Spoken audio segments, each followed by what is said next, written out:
Hello everyone, welcome back to my new video. Here topic is environmental issue. With increase in human population, demand for food, shelter, water, electricity, roads and automobiles are increasing rapidly and exerting pressure on environment and altering the natural health of ecosystem.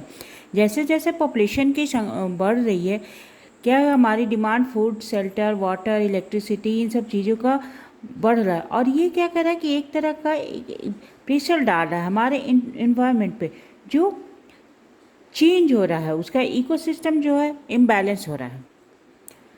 All across the world people are facing a wealth of new and challenging environmental problem.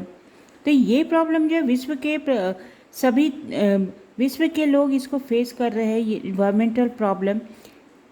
इसमें क्या होता है, इसका कुछ reason क्या है, pollution है, green house effect है, ओजोन डिप्लीशन है, रिफॉरेस्टेशन होता है. जैसे जैसे पॉपुलेशन बढ़ रहा है, डिमांड बढ़ रही है और इकोसिस्टम में चेंजेस आ रहे हैं.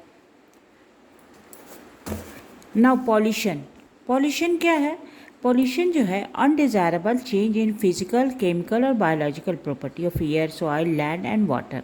और जो एजेंट जो होता है, जो पॉल्यूशन क्रिएट करता है, अनडिज़ायरेबल चेंज लाता है, that is called pollutants.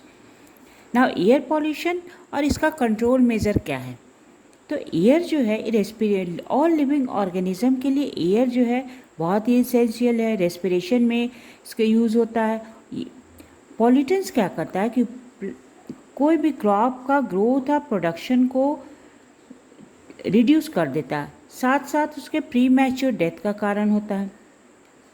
Pollution का हार्मफुल इफेक्ट जो होता है लिविंग ऑर्गेनिज्म पे डिपेंड करता है concentration of pollutants, duration of exposure और ऑर्गेनिज्म इन्वॉल्व. तो हमने पहले बताया कि पॉपुलेशन जो है इंक्रीज़ कर रहा है और इसके रीज़न क्या है कि बहुत सारे कारण हैं, जैसे पॉल्यूशन हो गया, ग्रीन हाउस इफेक्ट, ओजोन हो गया.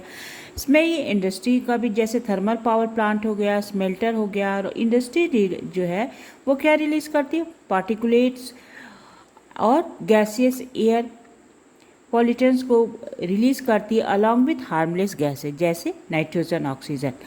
और ये पॉल्यूटेंट्स जो है should be filtered before releasing the harmless gases into the atmosphere. Atmosphere में रिलीज़ होने के पहले इनको प्रॉपरली इसको फिल्टर कर लेना चाहिए. इससे क्या होगा कि जो पॉल्यूशन की मात्रा, जो पॉल्यूशन का ग्रोथ नहीं होगा, पॉल्यूशन चेक हो जाएगा. यहाँ बहुत सारे मेथड्स हैं फॉर रिमूविंग पार्टिकुलेट मैटर और इसमें इलेक्ट्रोस्टैटिक प्रेसिपिटेट मेथड जो है काफ़ी हेल्पफुल होता है. ये लगभग 99% पार्टिकुलेट मैटर प्रेजेंट होता है जो एग्जॉस्ट में फ्रॉम थर्मल पावर प्लांट में, उसको ये रिमूव करता है. अब इसका स्ट्रक्चर कैसा होता है, पार्टिकुलेट मैटर जो है it has a electrode wire.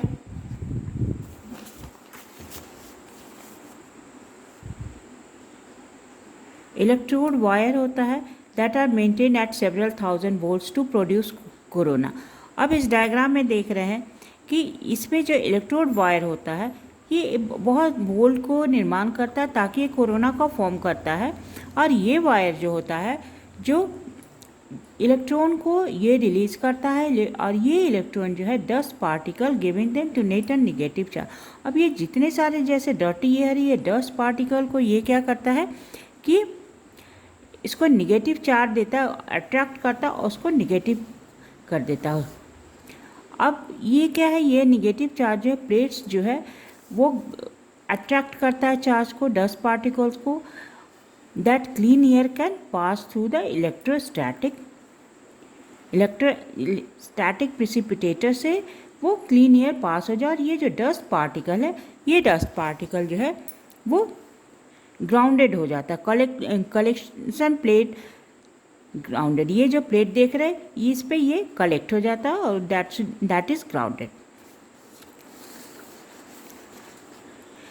इसी तरह स्क्रबर जो है, स्क्रबर क्या करता है, तरह से स्क्रबर है, इस पे सल्फर गैस को, जैसे सल्फर गैसेस को पे वाटर लाइन पे इस पे वाटर या लाइम वाटर को स्प्रे किया जाता है और क्लीन एयर जो है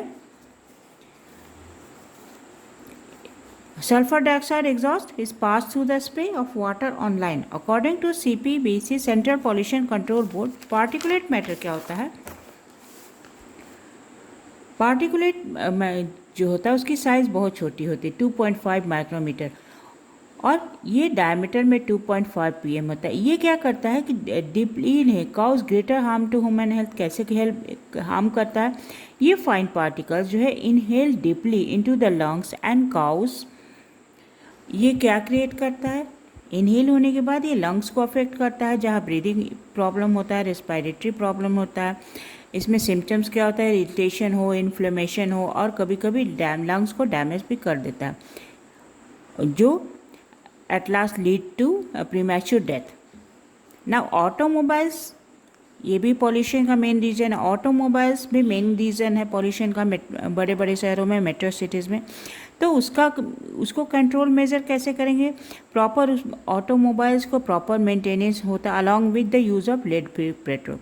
जो पेट्रोल और डीजल उसमें यूज़ होता है वो लेड फ्री होना चाहिए, क्योंकि ये रिड्यूस कर देता है polluted the image.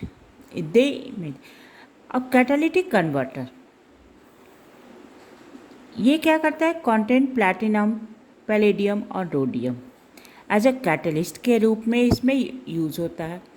Catalytic converter में पैलेडियम, रोडियम, प्लैटिनम यूज़ होता है। ऑटोमोबाइल्स में इसका इस्तेमाल किया जाता है, और ये क्या करता है? रिड्यूस करता है इमिशन ऑफ पॉइजनस गैसेज। जितने भी पॉइजनस गैसेज रिलीज होता है उसको रिड्यूस कर देता है। As the exhaust passes through the catalyst converter, unburnt hydrocarbon are converted into the carbon dioxide and water and carbon monoxide and nitric oxide are changed to carbon dioxide and nitrogen। तो जो unburnt जो पूरे से proper जो hydrocarbon जो जलता नहीं है उसका पूरी प्रॉपरली कन्वर्ट हो जाता है कार्बन डाइऑक्साइड में, वाटर, और कार्बन मोनोऑक्साइड जो रिलीज़ होता है जो बहुत ही हार्मफुल है, वो क्या करता है? नाइट्रिक एसिड और carbon monoxide change into carbon dioxide and nitrogen gases जो हार्मलेस है। The vehicle filled with catalytic converter should use unleaded petrol. लेकिन जिस गाड़ियों में कैटालिटिक कन्वर्टर लगा हुआ था उसमें अनलीड पेट्रोल डालना चाहिए, वहाँ यूज़ होना चाहिए, क्योंकि lead in the petrol inactivate the catalyst. क्योंकि जो लेड प्रेजेंट होता है वो कैटालिटिक को कन्वर्टर को इनएक्टिवेट कर देता है। In Delhi entire fleet of public transport was converted to compressed natural gas mode of reduce. CNG का नाम सुना होगा। जैसे दिल्ली में जितनी भी लोग ट्रांसपोर्ट है सिस्टम हो वहाँ सीएनजी यूज है। अब ये fast increasing pollution level of metro, CNG is a better than diesel.